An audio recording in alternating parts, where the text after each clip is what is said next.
दोस्तों नमस्कार। मैं अखिलेश पटेल आपका पुनः स्वागत करता हूं आपके अपने YouTube चैनल इलाहाबाद डायग्नोस्टिक्स पर। दोस्तों आज हम बात करने वाले हैं आज एक नया टॉपिक हीमोग्लोबिन के बारे में। क्या होता है हीमोग्लोबिन, कहाँ बनता है, इसके कम होने पे क्या दिक्कतें आती हैं, ज़्यादा होने पे क्या दिक्कतें आती हैं, इन सारी चीज़ों की चर्चा करेंगे आज के इस नए वीडियो में। तो दोस्तों शुरू करते हैं। सबसे पहले हीमोग्लोबिन क्या होता है। दोस्तों हीमोग्लोबिन जो है दो वर्ड से मिलकर बना होता है, हीम प्लस ग्लोबिन। हीम एक प्रकार का आयरन पिगमेंट होता है और ग्लोबिन एक प्रकार का प्रोटीन्स है, इसलिए हीमोग्लोबिन को मेटल प्रोटीन्स भी बोला जाता है। ये जो है मेन रूप से रेड ब्लड सेल्स को बनाने में हेल्प करते हैं। रेड ब्लड सेल्स जो होता है हीमोग्लोबिन से बने होते हैं, ऐसा भी कह सकते हैं। दोस्तों हीमोग्लोबिन का जो मेन वर्क होता है वो हमारे लंग्स से ऑक्सीजनेटेड ब्लड को विभिन्न बॉडी पार्ट्स तक ले जाने में कार्य हीमोग्लोबिन का होता है। हीमोग्लोबिन की जो आयरन बाइंडिंग कैपेसिटी होती है वो लगभग 1 ग्राम हीमोग्लोबिन 1.36 से 1.37 मिली ऑक्सीजन को बाइंड करके कैरी करता है। हीमोग्लोबिन का जो और मेन वर्क होता है वो श्वसन प्रक्रिया, इम्यूनिटी और बॉडी के अन्य फंक्शनिंग में जो है हेल्प करना, ये हीमोग्लोबिन का वर्क होता है। दोस्तों हीमोग्लोबिन के घटने से क्या दिक्कतें आती हैं, बढ़ने से क्या दिक्कतें आती हैं, इससे पहले हम समझ लेते हैं कि हीमोग्लोबिन की नॉर्मल रेंज क्या होती है। दोस्तों हीमोग्लोबिन की जो नॉर्मल रेंज होती है वो according to age and sex पर डिपेंड करती है। जैसा कि महिलाओं में हीमोग्लोबिन का लेवल पुरुषों के अपेक्षा कम पाया जाता है और बच्चों में भी डिफरेंट लेवल पाए जाते हैं अकॉर्डिंग टू एज। जैसे एक नेओनेट्स बच्चे में हीमोग्लोबिन का लेवल लगभग 11 से 15 होता है। उसके बाद लगभग 6 से 12 साल के बच्चों में लगभग ये 12 से 16 होता है। इन एडल्ट्स में, इन मेल में ये हीमोग्लोबिन का लेवल जो है 13 से 18 mg पर डेसीलीटर होता है और फीमेल्स में 12 से 16 mg पर डेसीलीटर माना जाता है। कुछ लैब्स थोड़ा प्लस माइनस 1 या 2 ग्राम पर डेसीलीटर कम ज़्यादा रखते हैं, वो अलग अलग लैब की अलग अलग बात हैं।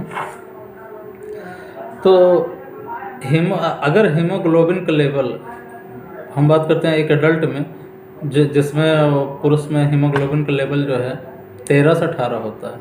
अगर एक एडल्ट में अगर हीमोग्लोबिन का लेवल 13 से कम है तो क्या होगा।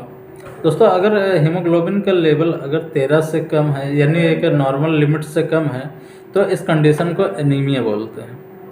और यदि नॉर्मल लिमिट से हाई है, 18 से ज़्यादा है, नॉर्मल लिमिट से ज़्यादा है, तो इस कंडीशन को हम पॉलीसाइथीमिया बोलते हैं। क्या होता है एनीमिया।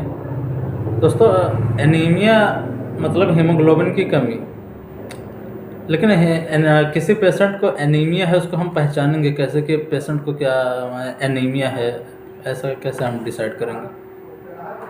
दोस्तों अगर कोई पेशेंट एनीमिक है तो उसको जो है थकान महसूस होती है, त्वचा पीली पड़ने लगती है, घबराहट होगी, सांस लेने में दिक्कत आएगी और कुछ न खाने वाली चीज़ें जैसे चौक, कुल्हड़ के टुकड़े, ये सब खाने की लत लगने लगती है धीरे धीरे, जो कि माइनर देखा जाता है।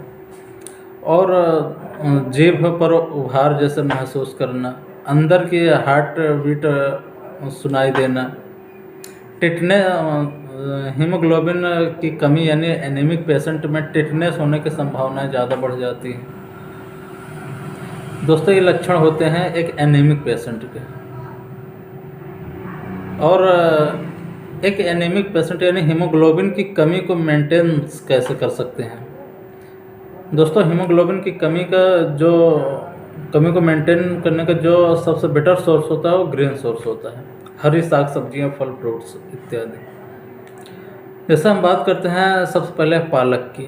दोस्तों पालक जो होता है हीमोग्लोबिन यानी आयरन को बढ़ाने का एक बहुत ही रिच सोर्स माना जाता है। पालक हुआ आपका, और तुलसी की पत्ती हुई, सलाद हुआ, ये सारी चीज़ें जो होती हैं आयरन रिच सप्लीमेंट्स में, आयरन रिच फ्रूट्स या वेजिटेबल्स माने जाते हैं। दोस्तों आपको मैं बता देना चाहता हूँ 100 ग्राम पालक में लगभग 2.71 मिलीग्राम आयरन प्रेजेंट होता है और 100 ग्राम सलाद में लगभग 1.24 मिलीग्राम आयरन पाया जाता है।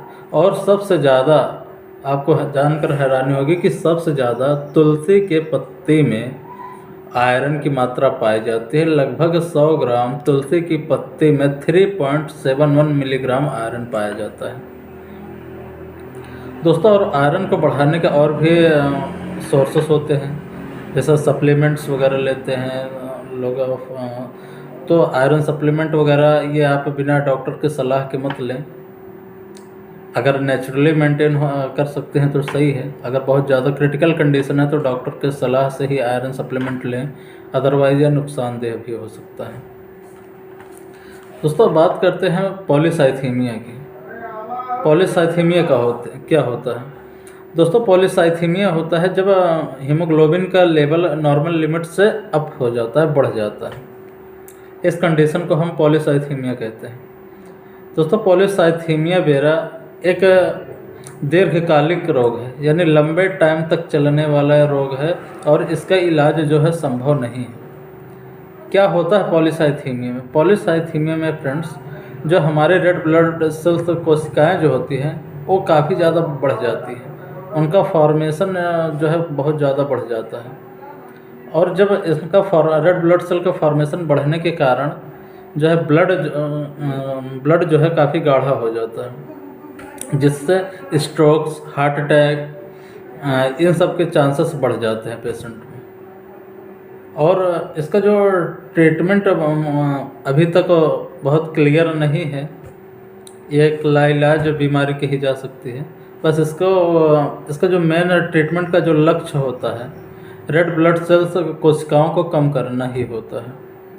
अब उसको जो है बाइनस से ब्लड को निकाल कर, रेड ब्लड सेल्स को निकाल कर, या फिर जो है कुछ ऐसे दवाएं देकर, जैसे कैंसर कोशिकाओं को ख़त्म करने वाली कुछ दवाइयाँ होती हैं, जो कैंसर की कोशिकाएं होती हैं उनको ख़त्म करने के लिए जो दवाइयाँ दी जाती हैं वो दवाइयाँ भी लगभग इसमें दी जाती हैं। हल्की डोज एस्पिरिन की दी जा सकती है। ये फ़िलहाल ये एक बहुत ही गंभीर समस्या होती है, जो कि एक लाइलाज बीमारी की श्रेणी में आता है। ये डॉक्टर का ही मैटर है, उसको कैसे मेंटेन करते हैं। और लगभग ये बीमारी मोस्टली जो है 60 वर्ष के आयु के बाद ही देखी जाती है पुरुषों में। लगभग ये बहुत नहीं कहा जा सकता कि ये 60 के बाद ही होगा, लेकिन मोस्टली जो देखी जाती है 60 के बाद ही देखी जाती है पुरुषों में।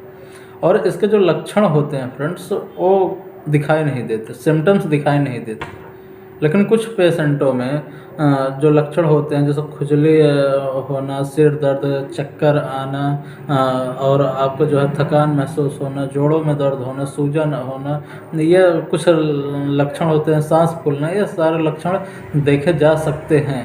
लेकिन ज़रूरी नहीं कि ये सारे लक्षण दिखें ही पेशेंट के अंदर, क्योंकि इसके कोई बहुत ही कॉमन सिम्टम्स नहीं देखे जाते हैं पॉलीसाइथीमिया में।